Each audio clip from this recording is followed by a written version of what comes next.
الحمد للہ وحدہ والصلاة والسلام علی من لا نبی بعد اما بعد۔ آج ہم اللہ کے فضل و کرم سے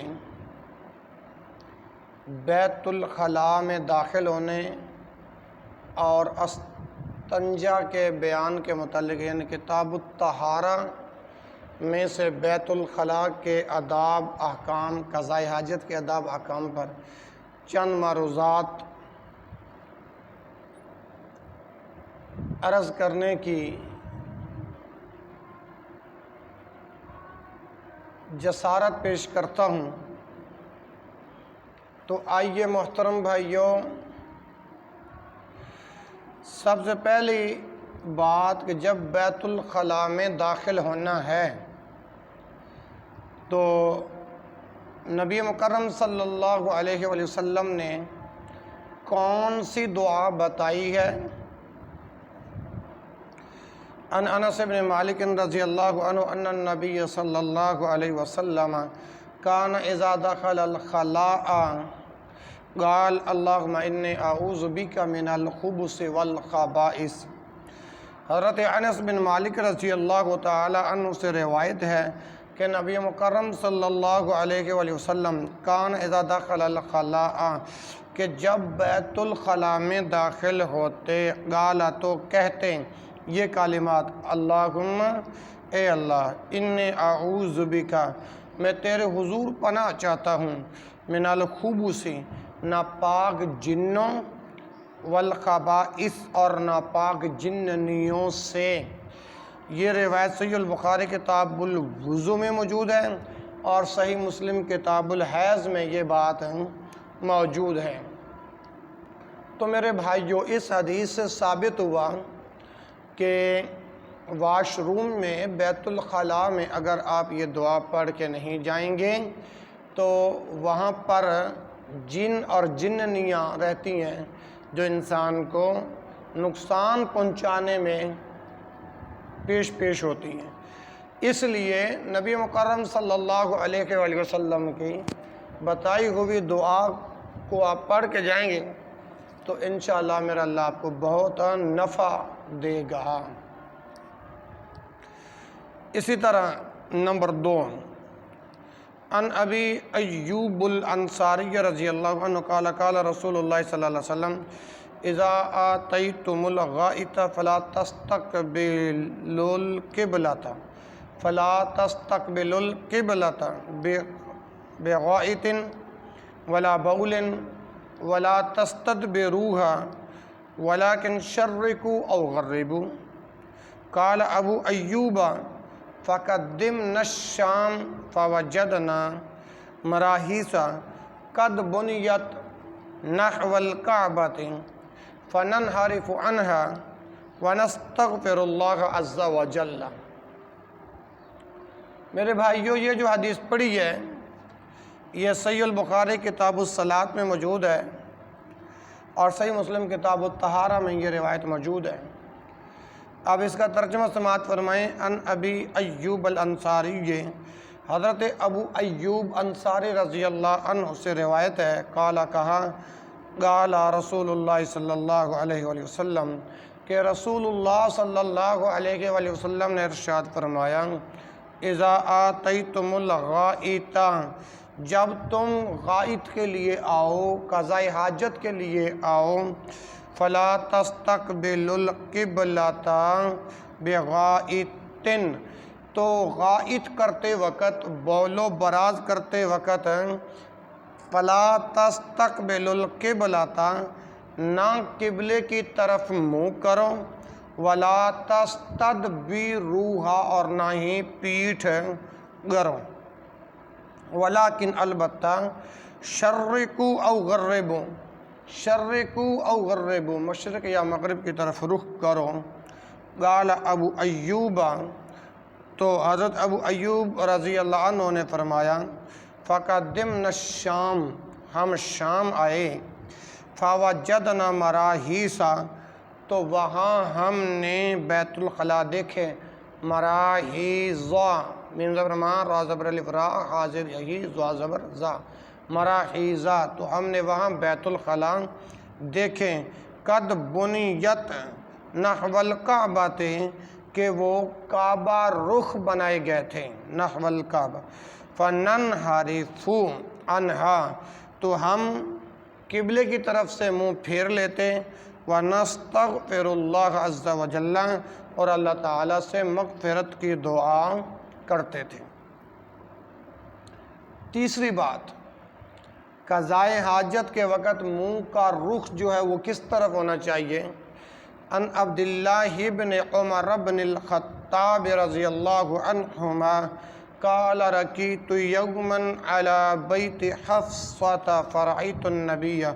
صلی اللہ علیہ وآلہ وسلم یقضی حاجتہ مستقبل الشام مستدبر الکعبہ، صحیح البخاری کتاب الوضو اور صحیح مسلم کتاب الطہارہ۔ ان عبداللہ بن عمر بن الخطاب، حضرت عبداللہ بن عمر بن خطاب رضی اللہ عنہما سے روایت ہے، قالا فرمایا، رکیت یومن علی بیت حفصہ، کہ میں ایک دن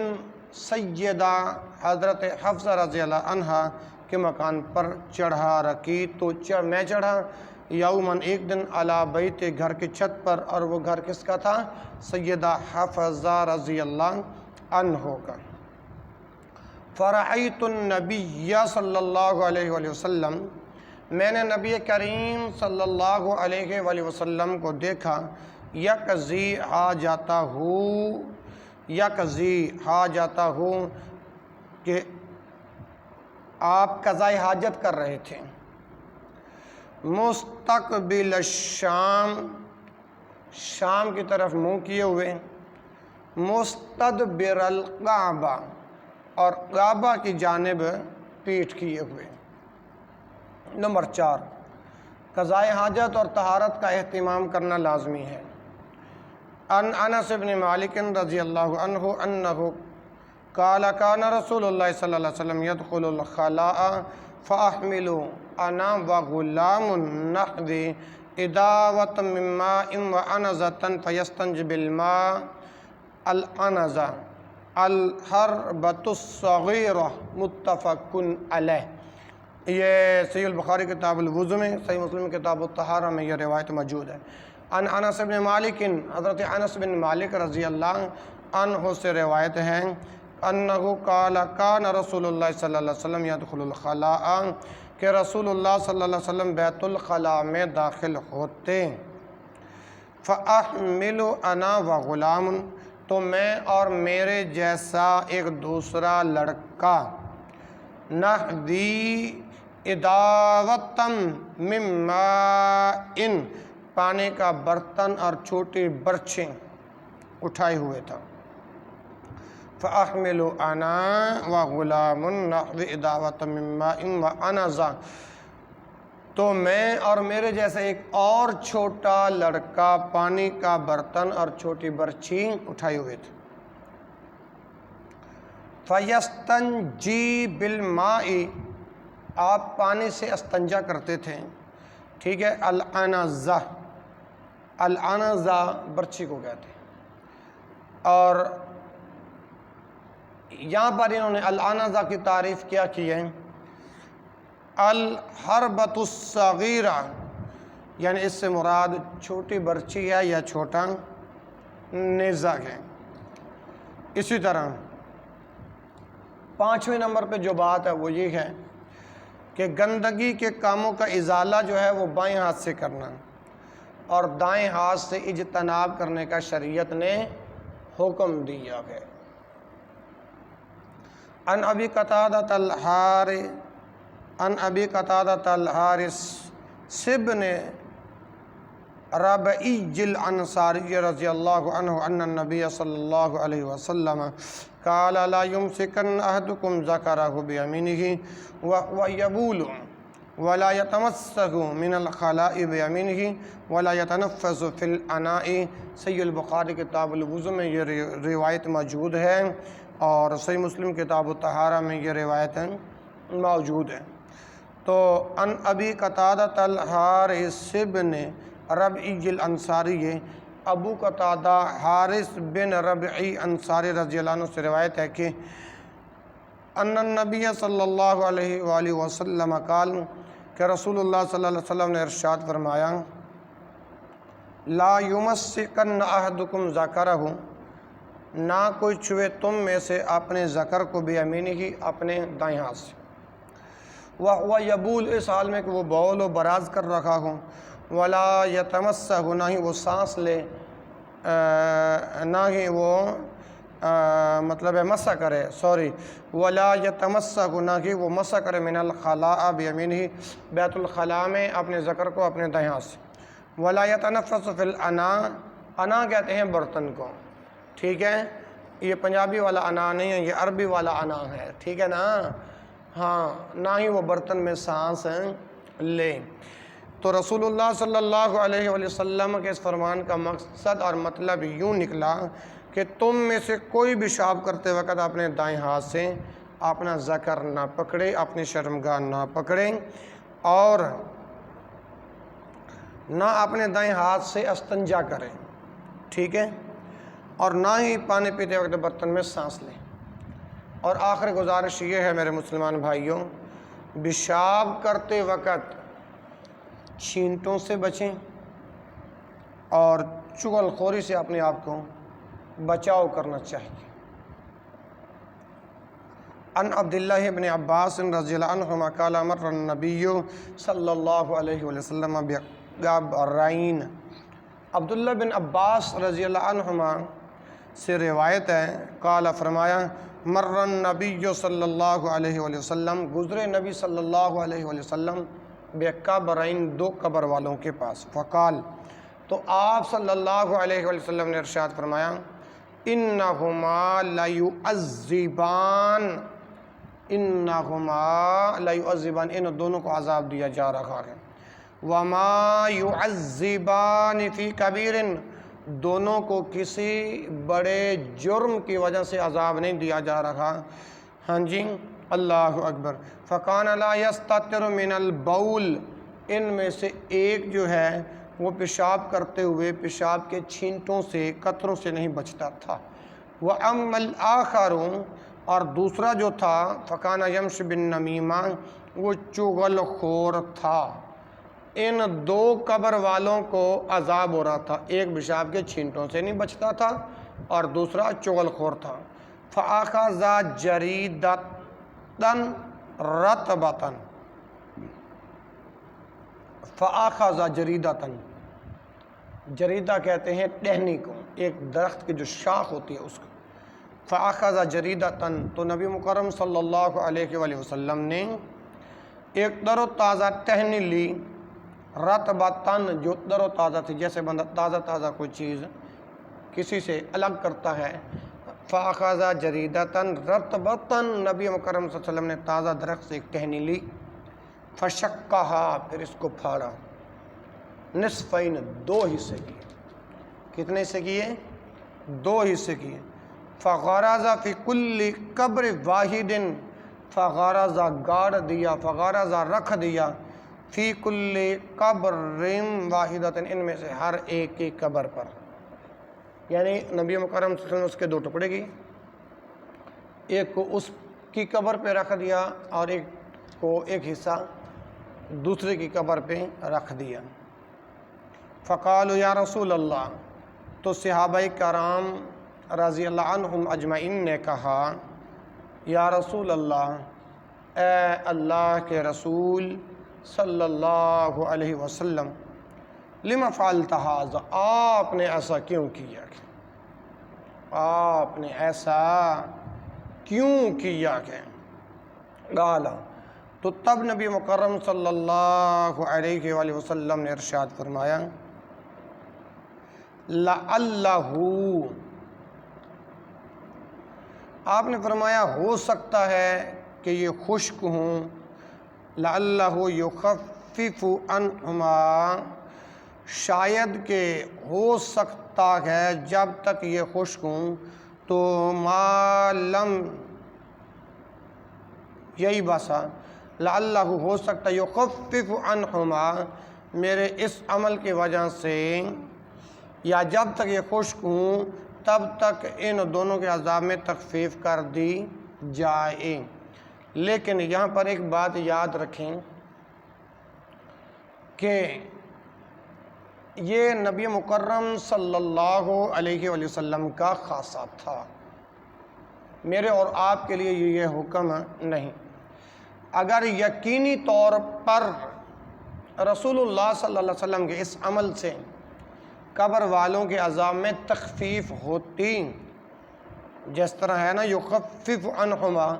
تو رسول اللہ صلی اللہ علیہ وسلم اپنے ختم نبوت والی زبان سے لعلہ کا لفظ کبھی بھی بیان نہ فرماتے۔ تو اسی طرح صبح کی نماز کے بعد جس بھائی نے سوال کیا تھا کہ کیا تحفہ قبول کرنا رسول اللہ صلی اللہ علیہ وسلم کی سنت ہے، مگر جس کے قبول کرنے میں کوئی شرعی ممانعت ہو اسے واپس کیا جا سکتا ہے یا کہ نہیں؟ اسے واپس کیا جا سکتا ہے یا نہیں؟ تو صبح بھی میں نے یہ روایت پڑھی تھی جب میں نے جواب دیا تھا کتاب الحج کے جو احکام و مسائل تھے، اس کے اندر جو میں جواب صبح جو میں نے دیے تھے نا، اس کے اندر بھی جواب دے دیا تھا۔ تو اب پھر میں جواب دے دیتا ہوں، تحفہ قبول کرنا سنت رسول ہے، تحفہ قبول کرنا سنت رسول ہے، مگر جس کے قبول کرنے میں شرعی ممانعت ہو اسے واپس بھی کیا جا سکتا ہے۔ اب دلیل کیا ہے؟ ان صعب بن جسامہ اللیسی، صعب بن جسامہ لیسی رضی اللہ عنہ سے روایت ہے، انہو اہدى الی النبی صلی اللہ علیہ وآلہ وسلم حمارا وحشیا وہو بالابواء، اس نے نبی کریم صلی اللہ علیہ وآلہ وسلم کی خدمت میں ایک نیل گاؤ بطور تحفہ پیش کی، حمارا وحشیا وہو بالابواء، آپ اس وقت جو ہے وہ ابواء نامی جگہ پر تھے، وہو بالابواء، وہ ابواء نامی جگہ پر تھے، یا پھر او بودان، یا ودان کے مقام پر تشریف فرما تھے۔ لیکن جو پچھلے الفاظ ہیں ان کو دوبارہ سن لیں،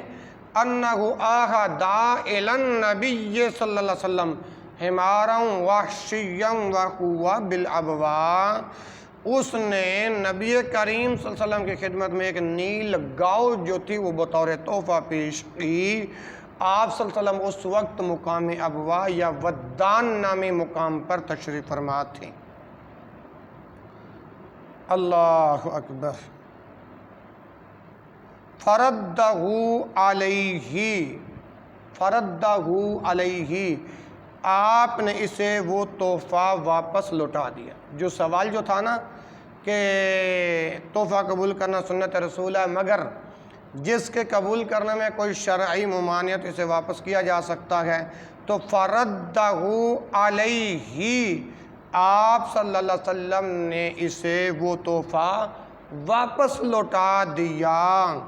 فلما رأى ما فی وجہہ، جب آپ نے اس کے چہرے پر مایوسی کے آثار دیکھے، فلما رأى ما فی وجہہ، جب آپ کے چہرے پر مایوسی کے آثار دیکھے، قال فرمایا انا لم نردہ علیک الا انا حرم، ہم نے آپ کی طرف یہ تحفہ محض اس لیے لوٹایا ہے کہ ہم انا حرم، اس لیے کہ ہم حالت احرام میں ہیں۔ انا لم نردہ علیک،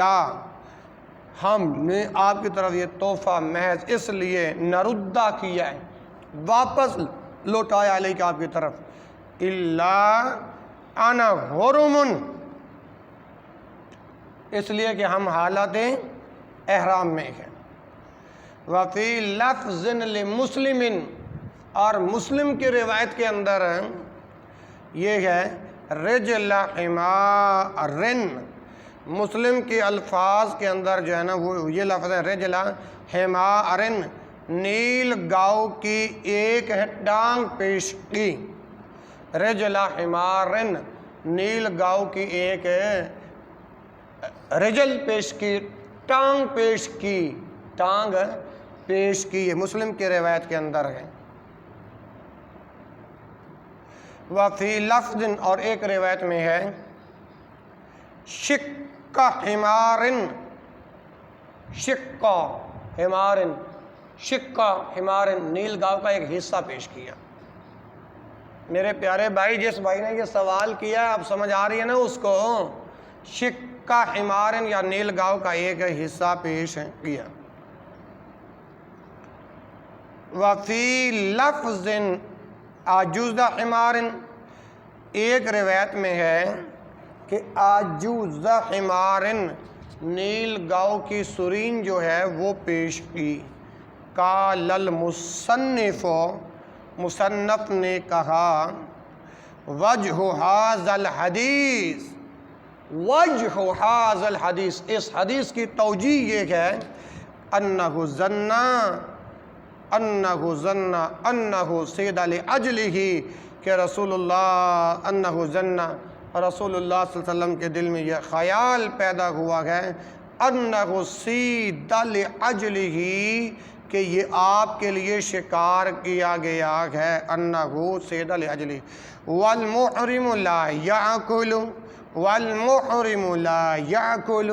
والمحرم لا یاکل، اور محرم کے لیے تو اس کا گوشت کھانا ہی جائز نہیں، محرم کے لیے اس کا گوشت، والمحرم لا یاکل، محرم کے لیے، محرم کے لیے لا یاکل، گوشت کھانا جائز ہی نہیں، ما صید لاجلہ، جو اس کے لیے شکار کیا گیا ہو۔ تو یہ روایت صحیح البخاری کتاب الحج میں موجود ہے، صحیح مسلم کتاب الحج کے اندر یہ روایت موجود ہے، جس سے یہ مسئلہ اخذ ہوتا ہے کہ تحفہ قبول کرنا سنت رسول ہے، اور مگر جس کے قبول کرنے میں کوئی شرعی ممانعت ہو اسے واپس بھی کیا جا سکتا ہے۔ ھذا ما عندی واللہ اعلم۔ تو اللہ کے فضل و کرم سے یہ کتاب و سنت کا پیغام جو ہے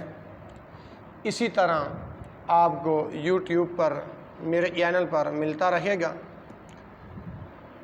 جو بھائی جو سوال کرتے ہیں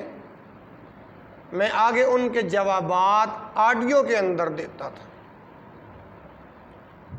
اب اللہ احکم الحاکمین کے توفیق سے اور اس کے فضل و کرم سے دین اسلام کے حوالے سے کسی بھی علوم و فنون کے متعلق کوئی سوال ہو، آپ سوال کریں۔ میرے چینل کے نیچے، بیان کے نیچے جو کومنٹ ہے نا، کومنٹ سن لو کان کھول کے میری اس گزارش کو،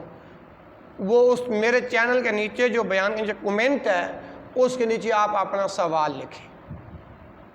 ساتھ اپنا نام لکھیں، اپنے والد کا نام لکھیں، اپنا نمبر لکھیں، اور آپ اس کومنٹ کے نیچے یہ بتائیں کہ آپ کہاں کے رہنے والے ہیں اور کہاں کے باسی۔ آپ سوال کریں، میں انشاءاللہ اللہ مالک العلام کی توفیق سے، اس کی خاص رحمت، فضل، کرم سے میں آپ کے سوالات کے جوابات دلیل کے ساتھ دینے کی کوشش کرتا ہوں۔ اللہ تبارک و تعالی جو کہا گیا، جو سنا گیا، اور جو مجھے یوٹیوب پر سنیں گے، طہارت کے مسائل، بیت الخلاء کے احکام و مسائل، تو اپنے دعاؤں میں یاد رکھنا، اور اس پیغام کو صدقہ جاریہ کی نیت سے اپنے دوسرے مسلمان بھائیوں تک بھی پہنچانے میں تاخیر نہ کرنا۔ اگر آپ ہمارے چینل پر نئے آئے ہیں تو ہمارے چینل کو سبسکرائب کریں، اور ساتھ گھنٹے والے نشان پر بھی کلک کر دیں۔ اب ملتے ہیں اگلے سوالوں کے جوابوں کے ساتھ۔ سبحانک اللہم و بحمدک اشہد ان لا الہ الا انت استغفرک و اتوب الیک و آخر دعوایا ان الحمد للہ رب العالمین۔